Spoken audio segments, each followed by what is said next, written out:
I was close to tears watching that, to be honest Yeah. with you. I moved to Barcelona in 2004, so watching this documentary really hit home for me because I know all the walls. I used to live in front of those walls. I used to watch people paint there. The whole reason I moved there from California was because hearing about it through the grapevine, how amazing Barcelona was, I was like, I have to go to Barcelona for street art. So to see it and then to see how much has transformed over the years is just very sad, as we can see. I mean, that documentary takes you up like the high to the low to at the end, very positive. The projects that are happening there now are very impressive, and all of which I'm, familiar with, but it has been like an incredible journey, in Barcelona. So what really inspired you? Like, when did you go, like, we need to make a documentary about this? What happened? Well, first, I just want to thank you, all of you, just to come here, spend your time and your patience and thanks to you for inviting me to project this. And I hope you like it. Cool. I hope there were some subtitles that were not accurate, but I'm sorry. It's okay. No one noticed. We just did these parts of subtitling in English like pretty fast on the last month, so but we're working in it. So again, can you just ask me again? Yeah, so this is Aleix Gordo. He's one of the directors. Sorry, I'm just so emotional watching that. I'm just like, oh my god, I want to go home and cry. No. Oh, yeah, No, so I mean, from because I obviously have been a part of a lot of conversations with artists like Miss Van, with Repo, a lot of you had people, a lot of familiar faces to me there, and Pez, and a lot of the artists we have here as well. We have Pez on the walls, we have Kenor with Sosen, a lot of, this is a show all about Spanish street art, so, why? And I had a lot of conversations with them about this, but when did you, you're an artist yourself, so when did you just go, look, we need to make a documentary about this? Well, I have a studio. Apart from being an artist, I have a partner. My studio is a documentary filmmaker. So actually, it all came out from Rage, all my great-grandparents were, except one, were born in Barcelona, so let's say that my family's been there for a long, long time, and they all love Barcelona in so many ways during decades and decades and decades. So do I. So, well, apart from that, of course, I've been a street artist for a long time as well. So for me, living that part and also loving the city, blah blah blah. So when all these laws started. Everything changed that much, and we never actually had the Barcelona. All the old Barcelona, or the free Barcelona, or it just started to finish, and that was really sad. It's not only about it's not only about street art. It's a whole ideology that lies beyond just banning the street art. It's just like probably a 21st century movement. You have to think that Barcelona nowadays is the city with more tourists per inhabitant in the world. So we are about 2 million people on the capital, on the city, and we have right now above 8 million tourists a year. So that means that we have 4 tourists per inhabitant coming in and coming out. So, and all these stuff just created laws, really stupid laws that are banning a lot of different stuff that, when there's so many people coming in, you need to start regulating stuff. And that's what happened with graffiti. And they actually did the law, they brought the law with their asses instead of their minds, Nobody, they really did a bad job on this. And, street art was the consequence. Yeah. So you, working with the film director that you share the studio with, did you guys just sit, as you mentioned before, you guys did this whole documentary without funding, you did this off of your own back, you went out and spoke with everyone, you filmed everything, and it was just kind of, it's so much work. 3 years and a half. 3 years and a half. Okay. 3 years and a half with a year gap where my partner had a kid. And Yeah, well, we filmed it all. I gathered more than 2,000 pictures from that time, in which we selected some hundreds that you have seen. More than 80 hours of footage, like interviews, plus archive files, like archive footage from old stuff. And yeah, it's been quite a lot of work. Yeah. Yeah. And Music, well. I can't even It's imagine. we did it with 0 euros. We just we were only 2 guys doing it all. I had all the script in my mind, and Gustavo is my partner. It's a guy who knows how to edit, like with a great flow, and he has a very talent on looking for the appropriate music and stuff. And I don't know. I'm happy with this, in spite we just spend that much time in it. Yeah. No, I mean the outcome is incredible, and also to be, you know, Thank you. all the images that you had, like from the history, from the first. I saw that you had one of the pictures, which was like one of the first graffitis in Barcelona. Was Yeah. like from, what was the name of the crew that did it? It was Oh, like wow. it was like a jungle piece. But that one, that was, I can't remember the artist. It's a very, it was was like not the even an crew. insider. No, it was a random guy, was a painter that also somehow he performed a graffiti that was there for a long, long time. It was in Gracia, and I can't remember his name. Sorry. But it's amazing. How did you find all of those? I mean, did you just start talking to artists and they started going through their archives of photos, or how did you get all those old Well, photos? the advantage of all this is that I'm an insider, so I Yeah. knew already everybody, and somehow I reached some of the archives where like a normal production company would never thought about it, because for example, Landry, it was Mies Van's partner at that time. Yeah. The black guy with the dreadlocks who appeared some of the pictures. He's a professional photographer, so he was crazy taking pictures from, I think that he took about 10,000 pictures a year since he landed in Barcelona. So he's one of the main, collaborators with these. So if you don't know that this guy exists, you would never expect, Yeah. that. And then, well, some people who just published some books about the graffiti in Barcelona, and so on and so on. So, yeah, I already knew that all these people had all these pictures, so it was easier for me to just go and talk to them. So I'd like to open up questions.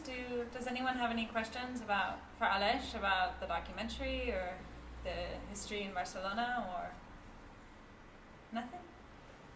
I want to ask, how are people reacting to the film, like right now, once you've released it, and the first new screenings maybe? In Barcelona, we just made like 3 public screenings. One was a preview in Lisbon, in Oporto, and the international premiere we did in Barcelona, there were about 1,000 people. Only 700 who got in, and we had to make like 3 screenings in a row. Like fuck, I was scared of a riot if we wouldn't, let them all in. So the reaction in Barcelona, it's been like massive.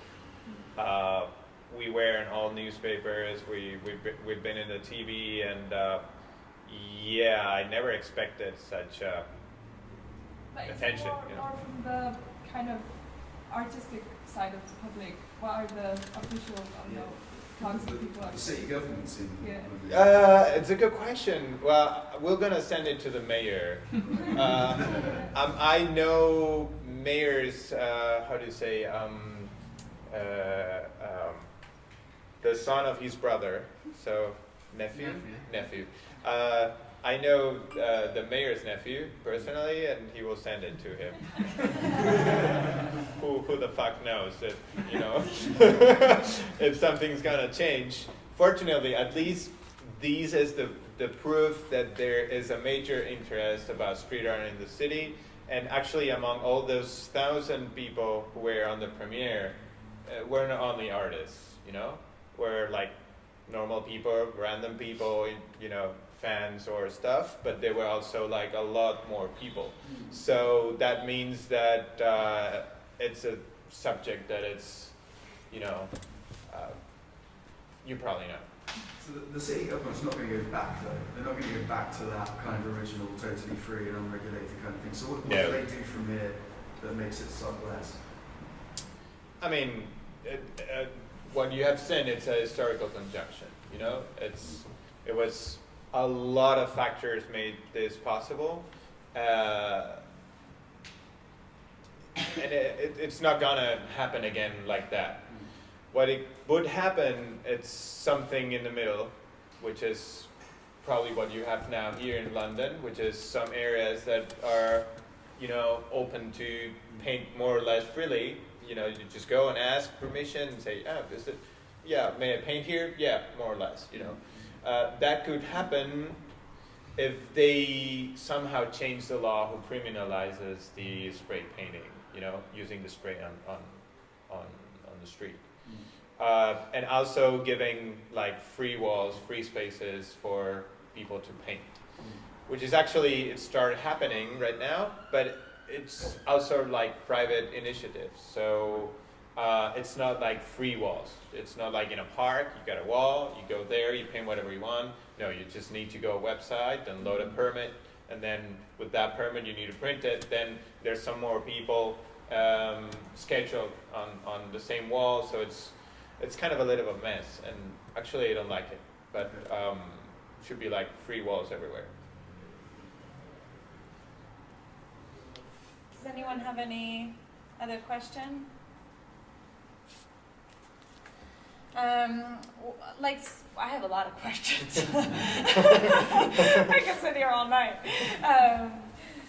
So you had at the end of the documentary, you had a few projects like Open Walls, Diffusor, these projects that are mural programs that are coming up now.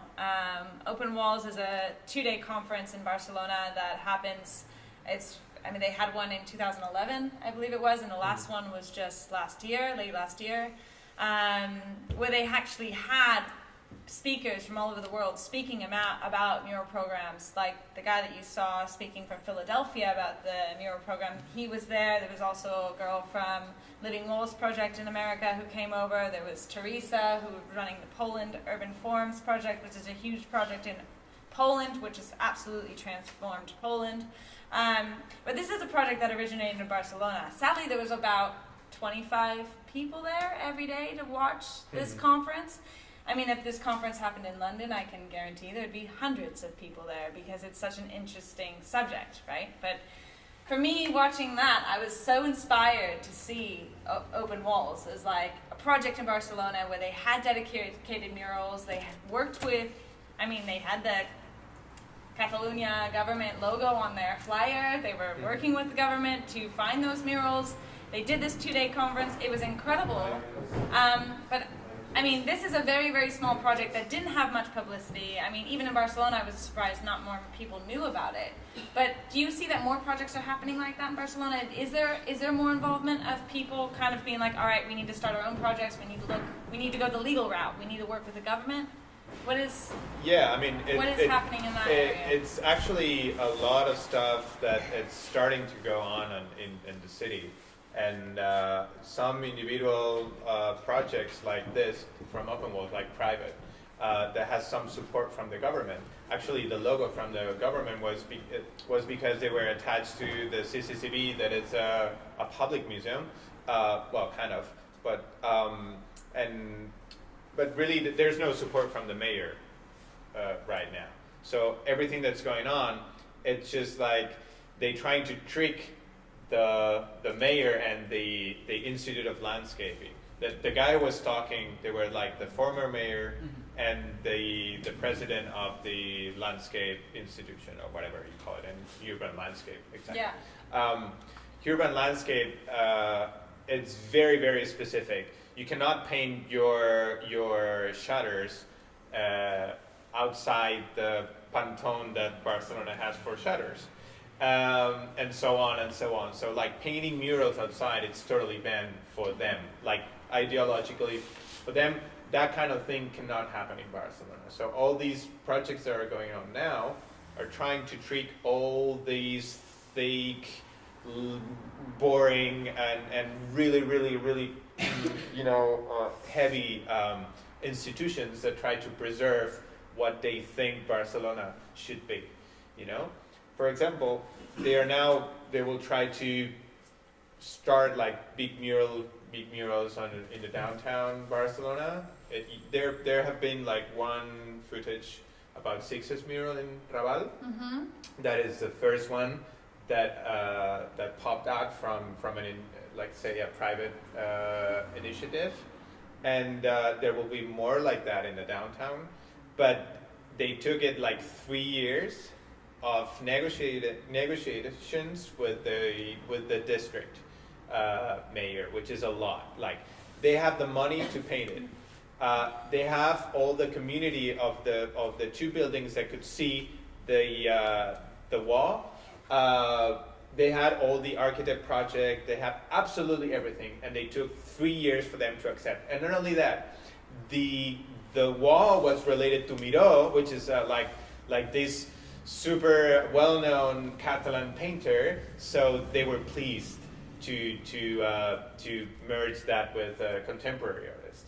But otherwise, if Sixe would have done something by himself, it would have been 6 years of negotiation. Like, oh, Miró, it's nice. So there's kind of a curator, but very strict on Catalan and Barcelonian values that does not allow like free speech or stuff like that, or freedom of subjects like you have here. I just painted now, right, a fast piece of 30 minutes. I just did whatever I wanted, and that does not exist in Barcelona nowadays, except for one mural that is in the downtown.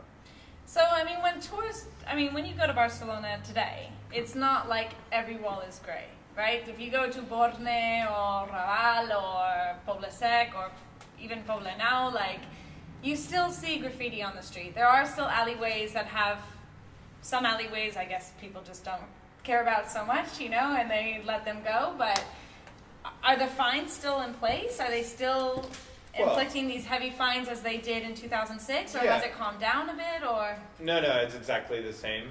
You get a fine of up to 3,000 euros if they caught you painting with spray paint on the street, and up to 1,000 if you're pasting like posters or stuff like that, like paper.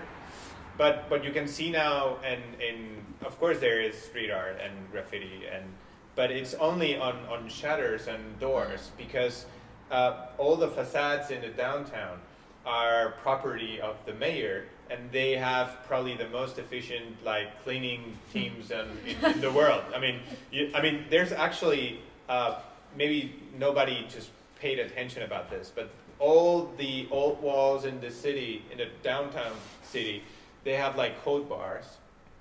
So these people are checking every single wall to check and just to control when it was painted, when it was cleaned, and who painted it, take pictures, blah, blah, blah, and so on. So it's kind of a... the amount of times they wash the street in one night is just phenomenal. 5 or... it's incredible. From one side, I just like it. I mean, everybody likes to have a very clean and beautiful city, but at the same time, it kills any spontaneous, creativity that can be set up on the street, which is all what is this documentary about. They killed everything. There's no new generation of painters. I mean, of course, there are some young people doing stuff, but it's absolutely not what it should have to be after this, Yeah. Well, that's why we had to bring them to London. Yes, I thank you very much for that. And we will bring them again and again. We're actually having the Open Walls Conference come to London this October, which will be hosted in our gallery as well. So that's exciting. I'm just gonna have to start transporting Barcelona to London then, I guess, if they continue to just ban everything. Any other questions? Yeah. please, in the back. I was curious to know whether there are any Sorry? conflicts within the artist community in Barcelona, for example, in relation to where you can paint or where you can paint. You know, for example, when people refer to, well, it's okay to paint on a big wall, but maybe you shouldn't paint on a wooden door, no? As the example we saw. So I was wondering if this is a matter of debate within the community of artists itself. With us? Yeah, or if there's no issue about that. It's I not don't- different. I don't think so. I mean, I think that there's one opinion for every individual about these, you know? There will be like people who don't care about tagging on a romantic church, and there will be people like me that would never do that, you know, just because there are plenty of walls somewhere else. Why I should paint over that, you know? But there's people who doesn't care. I've seen pictures from romantic bridges from 10th century with tags on the side, which is, it really kills me, you know? But we don't really discuss that anymore. Yeah, I never thought about that, but I think it doesn't exist. You know, people do whatever they want, especially on illegal stuff, you know?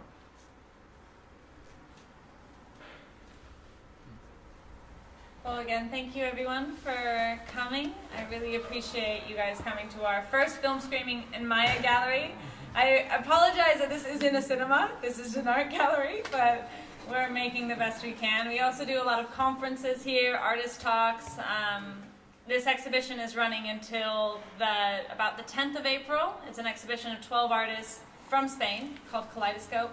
Our next exhibition is opening on the 23rd of April, which is a group show of 25 artists about focusing on endangered species. It's a charity exhibition that we're doing. So join our mailing list if you're not already a part of us, so I can constantly bug you with emails about amazing free things to come to.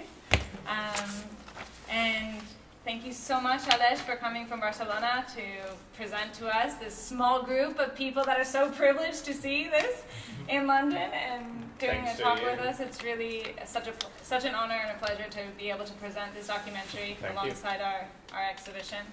Again, thank you so much.